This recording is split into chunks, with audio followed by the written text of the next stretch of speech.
Sit down sa CR. Bra, ikaw ba yan? Oo. Anong ginagawa mo dyan? Tumatay. Bilisan mo, matatay ako. Bilisan mo. Tatalon-talon ka muna dyan. Magtatalon. Ganto. Lalabas yung tayo ko eh. O, huwag ka na tumalon. Anong gagawin ko? Bilisan mo. Maghintay ka na lang. Ha? Maghintay ka. Magtatalon muna ako dito. Sabi mo eh. Para na ako naglalaro lang ako eh. Bilisan mo. Maganda ka. Umabas yung tayo mo. Bilisan mo na. Sakit na ng tiyan ko eh. Wait lang. Bilisan mo. Wait lang. Ang sakit ng puwit ko. Tumakay ka na dyan. Bilisan mo kasi. Kumuha ka ng plastic. Anong plastic? Anong gagawin ko sa plastic? Doon ka tumae. Ha?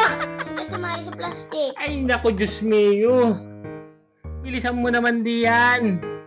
Sa plastic ka tumae. Ah! Ay, bilisan mo lalabas na nakadungo na sa puwit ko eh.